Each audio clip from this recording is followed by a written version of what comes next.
Defesa tem até o dia 27 de julho para entregar alegações finais à comissão do impeachment. Renan Calheiros quer pauta comum com o novo presidente da Câmara dos Deputados e regras comuns para concursos públicos podem ser estabelecidas em lei. Olá, você assiste agora às notícias que marcaram o Senado nesta sexta-feira. A segunda fase do processo de impeachment está quase concluída. A acusação já entregou as alegações finais. Agora, corre o prazo da defesa. A expectativa é de que o relatório na Comissão Especial do Impeachment seja votado no início de agosto. Até aqui, a comissão realizou 28 reuniões, totalizando mais de 230 horas de trabalho. Na etapa de admissibilidade do impeachment da presidente Dilma, a comissão especial se reuniu 9 vezes. Foram ouvidos os denunciantes e a defesa, 3 ministros de Estado e técnicos do Tribunal de Contas da União. Essa primeira fase terminou com a votação em plenário do pedido de afastamento da presidente, numa sessão que durou mais de 20 horas. Sim, 55.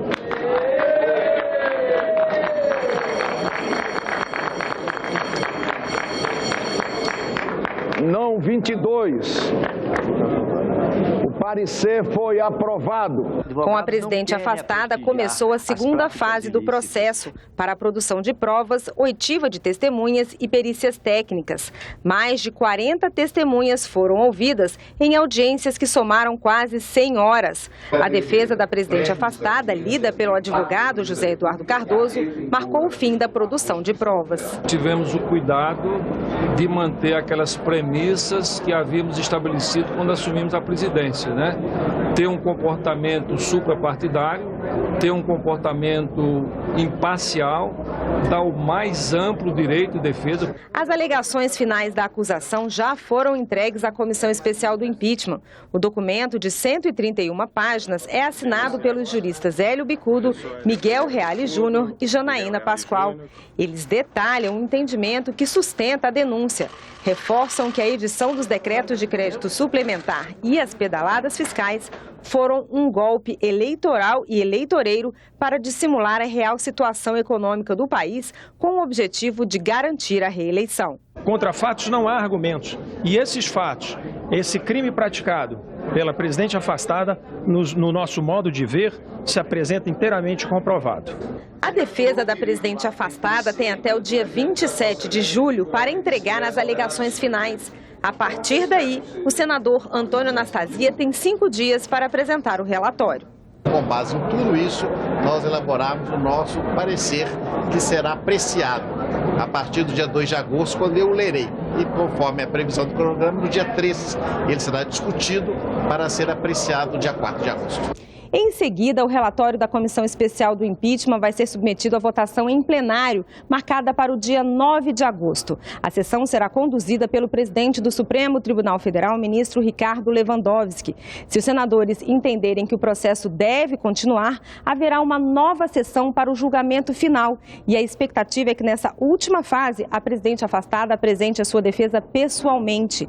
Caso 54 senadores, no mínimo, entendam que a presidente cometeu crime de responsabilidade, ela será afastada do cargo definitivamente e ficará inelegível para mandatos públicos por 8 anos. A TV Senado exibiu há pouco o pronunciamento do senador Renan Calheiros de prestação de contas do primeiro semestre. Confira agora alguns destaques do discurso. Balanço do primeiro semestre. Em meio à maior crise política do Brasil, o Senado manteve a rotina de deliberar, de votar propostas relevantes para o país. Dessa forma, acabamos com o aparelhamento político das estatais, banindo as indicações políticas e as trocando por técnicas. Também desobrigamos a Petrobras de participar de todos os poços de petróleo. A empresa pode, assim, ser mais seletiva, ser mais estratégica em seus investimentos e escolher melhor o que fazer. Pauta do segundo semestre. Será um período, claro, atípico em razão das eleições municipais, mas manteremos a pauta dentro de esforços concentrados.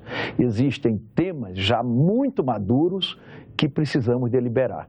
Entre eles, a legalização dos jogos, o aperfeiçoamento da lei de abuso de autoridade e até mesmo a independência formal do Banco Central, que, quando criado, fixava mandatos para os presidentes, para os diretores. Não temos, evidentemente, compromissos com o mérito de nenhum deles. Apenas são debates que estão amadurecidos e precisam, como todos sabem, ter um desfecho. Projeto que pune o abuso de autoridade. Em torno desse tema, é normal que assim seja, há mais malícia do que notícia. É uma proposta para regulamentar a Constituição e não foi feita de encomenda contra ninguém ou para embaçar nenhuma investigação, nenhuma apuração. Eleição de Rodrigo Maia. Desde a vitória de Aldo Rebelo, há exatos 11 anos, que não comemoro uma eleição para a presidência da Câmara dos Deputados, como celebrei a eleição de Rodrigo Maia.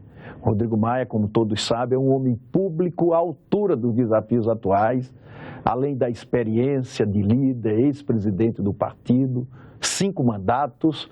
Trata-se de uma pessoa aberta ao diálogo e refratário a disputas improdutivas. Ele tem espírito público, é correto e não olha apenas para o seu umbigo. Quanto mais os presidentes das duas casas se entenderem, mais o Brasil ganhará. Vou procurá-lo e propor que as agendas do Senado e da Câmara dos Deputados deixem de ser agendas concorrentes e passem a ser agendas complementares. Uma pauta expressa que supere a burocracia parlamentar e atenda aos anseios da sociedade brasileira. Para começar, uma reforma política que possa valer já em 2018, com cláusula de barreira, fim da coligação proporcional e regras mais claras e transparentes para os financiamentos de campanha. Eleição do presidente do Senado. Olha, a eleição para presidente do Senado Federal no ano que vem é um assunto, por enquanto, da bancada do PMDB. E no momento adequado, nós vamos decidir. É evidente que o senador Eunício Oliveira, líder da bancada no Senado Federal, é um excelente parlamentar e tem todas as condições. Foi publicada hoje no Diário Oficial da União a lei, fruto de medida provisória, que autoriza o empréstimo consignado para o trabalhador do setor privado. Nesse caso, o saldo do FGTS serve como garantia do empréstimo. A lei também regula o seguro obrigatório de danos pessoais causados por embarcações ou por sua carga e ainda regulamenta a entrega de bens imóveis como forma de quitar crédito tributário inscrito em dívida ativa da União. Provas concorridas, conteúdo extenso, horas e mais horas de estudo.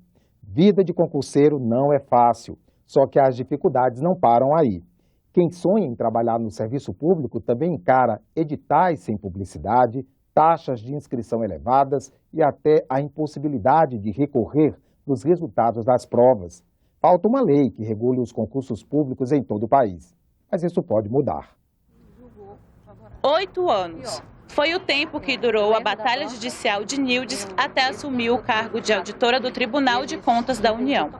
O problema começou quando ela viu que sua nota final estava errada. Eu ganhei o processo no TRF.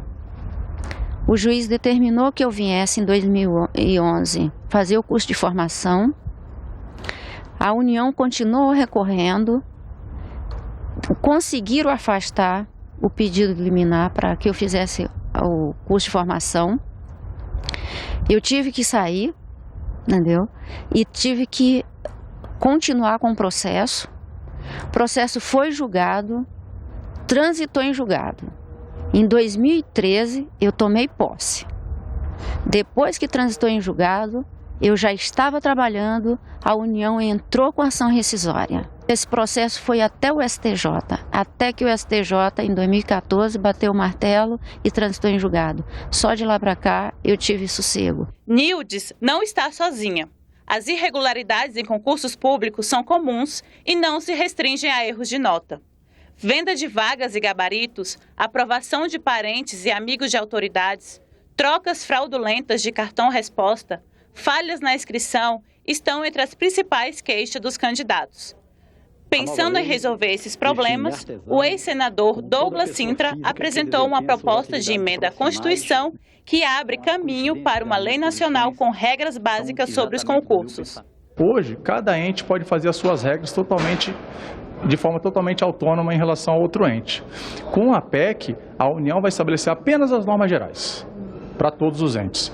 E os outros entes vão poder também complementar essas regras, então não afeta a sua autonomia federativa. A ideia é transferir para a competência concorrente entre a União, os Estados e o Distrito Federal, a legislação sobre a temática no âmbito dos entes federativos, ou seja, inexistindo uma lei federal que venha a regir a matéria, ficam os entes livres para que possam tratar do assunto, dando uma espécie de descentralização legislativa importante para que nós tenhamos agilidade nesses processos. O próximo passo já foi dado. Tramita na Câmara um projeto do Senado que regulamenta os certames federais.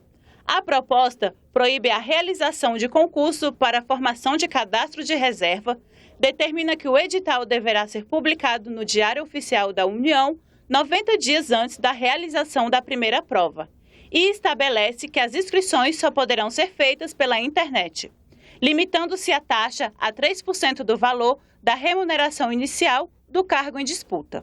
O texto ainda sujeita tanto o órgão público quanto a instituição organizadora do concurso a responder por eventuais danos causados aos candidatos. Nós carecemos de normas sobre concursos públicos e isso ficava muito ao arbítrio dos órgãos públicos.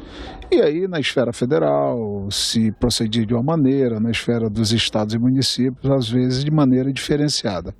Então, essa lei geral sobre concursos passa a ser obrigatória para todas as esferas de governo e realmente estabelece normas muito mais claras, no sentido de que os candidatos poderão agora ter mais segurança de como será o procedimento alusivo a qualquer concurso para cargo ou emprego público. Trata-se de uma garantia daqueles que desejam entrar no concurso público, que é uma das expressões da democracia no Estado brasileiro e que, naturalmente, por conta disso, se exige garantias para que a lisura, a isonomia, para que a igualdade ela seja prestigiada aí, no início dessa toada no serviço público. Quem já passou por isso espera que, com a aprovação da proposta, as dificuldades que os concurseiros enfrentam sejam evitadas.